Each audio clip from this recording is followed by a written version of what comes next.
Welcome to the Real Estate Investing Podcast, where we help you unlock your potential freedom through land investing, real estate investing, and entrepreneurship. Hi, everybody. Welcome back to the Real Estate Investing Podcast. I'm your host for this episode, Ron Apke, and today we're going to talk about pricing mail for land effectively in 2023. And this is a really key aspect of being a successful land investor with how we do things. We send out blind offers. So we are going to talk about all about pricing your mail, getting the best results from pricing. But before we get into that, let's go over a question from one of our Discord members. This question is from Jennifer. Jennifer asked, I'm coming into this program with about $4,500. What do I do if I get a deal for $20,000 and I don't have that money? Really good question, Jennifer. Appreciate the question. And I think this is a good one to go over because there's a lot of people like trying to get into land investing. They have $4,000 or $5,000, $6,000 for marketing, but they don't know what to do once they get the deal. They don't know how to actually purchase the property, how to get financing for the property. So what we do, Jennifer, and we do it for a lot of new members, is fund deals. So basically, you bring me your deal for $50,000. We all think it can sell for about $100,000. Daniel, myself, our community or our team will pay for that property, and then we'll have a profit split on the back end. So let's say you buy for $50,000, you sell for $100,000. You're going to get a percentage of that $50,000 profit. We're going to get a percentage. You're going to keep your $4,000 of market money. You're not putting any money towards the purchase of the property. And then once you get that profit, you can reinvest that maybe into a deal or maybe just into more marketing and scaling up your business. But really good question. Really appreciate that question. Other than that, guys, let's get into the show. And like I said, the show is all about pricing mail. Keys to pricing mail effectively to get the most deals in 2023. We send about 40,000 mailers per month. Right now, we do have a trained data analyst who prices our mail for us. But that being said, that's something that I completely taught him for. I've sent out millions of priced offers. And it's something you're going to learn. Like, you are not going to come in and do this expertly the first time. And first, let's just get into what do we mean by pricing mail. So if this is your first time listening to us and you might have left by now if you don't even know what this means. But I'm going to break it down in very basic terms. So what we do is acquire land, off-market land at about 40 to 45% of market value. When I say pricing mail, what we do is send bulk mail. So we suggest for members sending at least 3,000 to 4,000 mailers a month to start. Like I said, our business, we send 30 to 40,000 depending on the month. But every one of those pieces of mail is going to have a price on it. So when I'm sending a letter to John Smith, the letter's going to say, Dear John Smith, I'm interested in buying your property in X county, and I'm willing to pay $50,000 cash. I'll close in two weeks, whatever it is. That $50,000 is not just a number we throw out there. That is a lot of data that we pull to see what we can offer for properties. So that is what we mean when pricing mail. Each acreage range in a county is going to have its own price. 5 acres might be priced at $4,000 an acre. 20 acres might be priced at $3,000 an acre. It's going to vary. We have about 3 hours of education on this within our program, but that is what I mean when we're talking about pricing mail going forward. But other than that, let's get into kind of the beef of the show, the meat of the show. So one thing people use a lot of is Prycd, Prycd. This is a software that prices your mail automatically. I am not an advocate for it necessarily in terms of letting it price your mail. There are some really cool tools, some pieces on Prycd that you can use. But Prycd, if you go on Prycd, you put in a county and you say, I want this price at 40%, and then you just take that for what it is and you send that mail out the door. I have seen people come in with 50,000 mailers sent, and they have 2 deals. This is legitimate numbers of people who have come into our program from somewhere else that pushed using Prycd, and they were just sending mail with Prycd over and over, putting tens of thousands of dollars into mail and yielding very few results. Like I've said before, and I'll say it again here, is we get a deal for about every 22 to 2,500 mailers. I've seen people go on, and we had one person in particular, and it happens honestly, guys, it happens weekly or monthly where I talk to people and they're saying they're struggling with their mail yield. And then I ask them, how are you guys pricing your mail? And 9 times out of 10, they're saying they're using Prycd. And I ask them, are you using it as a tool? Like, are you using it as a resource? Or are you using it to like price everything? And more times than not, they tell me like they're just using exactly the numbers Prycd spits out and sending the mail like that. This is, they have some really cool comp reports on there. Prycd is great with comp reports, stuff like that, visualizing what you're doing. But as far as taking their numbers, putting that on your mailer and sending that out the door, I've seen anywhere, the constant number I see is about a deal for every 10,000 mailers. And I don't know what percentages they're putting in. The issue with pricing your mail, the most important thing about pricing your mail is pricing as much mail accurately as possible. You cannot do it perfect unless you handpick each property, which we do not tell you guys to do. It'll take forever. It'll take months and months to get 2,000 mailers out the door.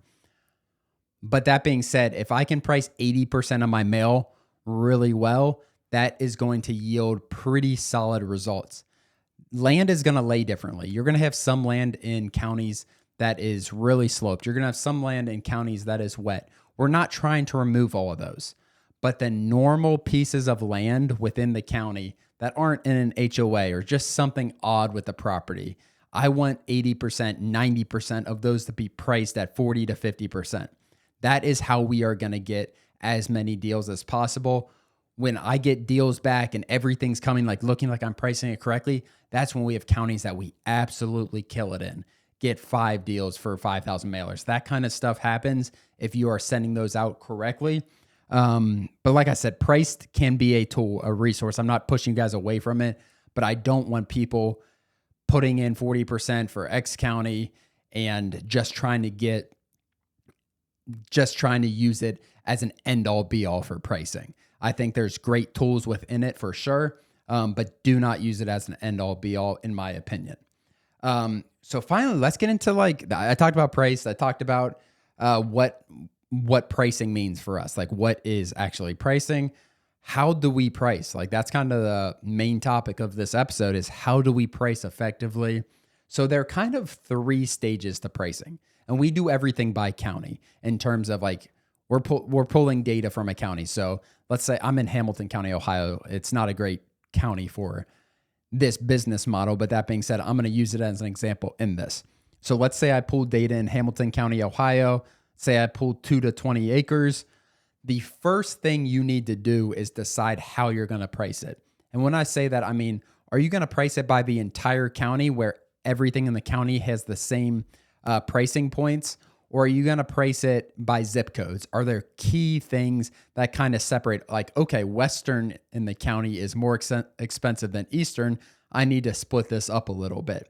That is the first really key. Some people will split it up into 5 and 6 pieces. If you have enough data, you can do this stuff. If you do not have enough data in the county, do not force splitting up the county into zip codes, into latitude and longitude, whatever it is. Do not force that stuff. Your results are going to suffer. But that being said, if you have enough data and you know, like, okay, southern of this county is a lot closer to the city. It seems like the prices are 20, 30% higher than the northern portion. Like, okay, let's split this county into 2 and price the southern portion 20, 30% higher to get me better results. So if I did that same thing with a county and priced it by county, one area of your county, the southern part, is going to be either really underpriced or the top part is going to be overpriced. It's just impossible to do that perfectly unless you start splitting it up. So that's step 1. Divide the county, make a decision, and you can look at Zillow, you can look at Redfin, you can look at comps to make decisions on this stuff. So number 2 is actually pulling comps. So you want to pull comps, look into detail. So if I'm trying to price 4 to 6 acres, I'm going to try to find as many 5-acre comps in that area as possible. You want to make sure you're not using bad comps. This is a really, really important part. So if I see a bunch of 4 acres selling for $40,000, 5 acres selling for $50,000, both those are $10,000 an acre, and then I see a 6 acres selling for $120,000, which is $20,000 an acre, You do not want to use those outliers. Those outliers will kill your pricing. They'll either make you overpriced or underpriced. And you can see on the other end, if I saw a 6 acres for $18,000, that's going to be significantly underpriced. And that is going to mess up my data on that end. So that is a huge, huge part to this. When you are pricing, make sure you avoid outliers. Like that is so, so important. Get good quality comps. And we always say this, Daniel and myself always say this, get a decent amount of good or great comps opposed to a ton of okay comps. A ton of okay comps is going to yield far worse results than 3, 4, 5 really solid, great comps. Like I said, we're trying to price 80 to 90% of our land accurately. Those great comps are that average land. So if I can find out what 5 acres of average land is selling for in the county, that is going to be that 80 or 90%. And then finally, the last part is just inputting your data. So you're going to have all this data. You're going to say, okay, 4 to 6 acres, I want to offer $5,000 per acre. It's using your Excel, it's dragging it down into each column and inputting your data. For each acreage range, you should have different price per acres. And that naturally, so 2 acres is going to sell for more price per acre than 10 acres. That's just a Costco effect, guys. The more you buy, like the bulk of anything, if it's the same, so 2 acres right by each other, if it's the same product, the 10 is going to be cheaper per acre. So make sure you're doing that. Make sure it makes sense. So typically when we break things down into the acreages, it's like 2 to 4 acres, 4 to 6 acres, 6 to 8, 8 to 12, 12 to 15, 15 to 20, and so on. And those are going to each have different offer prices per acre.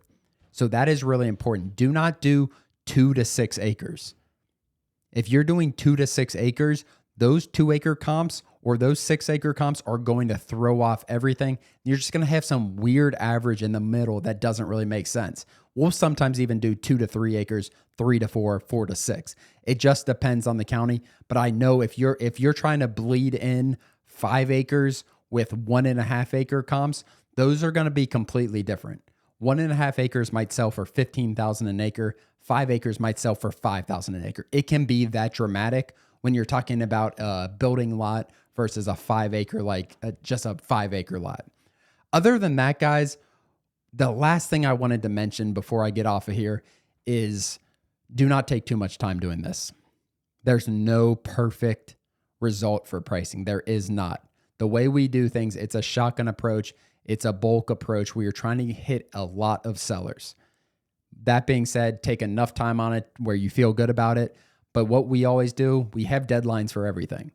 Okay, end of the day Friday, we want to get 5,000 mailers out the door, have it priced. And I tell my data analysts, have it priced to the best of your ability, but we're not extending that deadline. We are going to get it out then. I'm going to send it out the door. I am going to review your results on the back end, but I'm not holding that mail up to try to make it perfect because no pricing is ever going to be perfect. Other than that, guys, thank you so much for watching. If you guys have any more suggestions for future podcasts, future YouTube, put it in the YouTube comments. Please like and subscribe our YouTube channel. Other than that, thank you so much. We'll see you next time. As always, thank you for joining. Please do us a huge favor and like and subscribe our YouTube channel and share this with a friend. It really means the world to Ron and I, but more importantly, it could help change the life of someone else. Thanks for joining, and we'll see you next episode.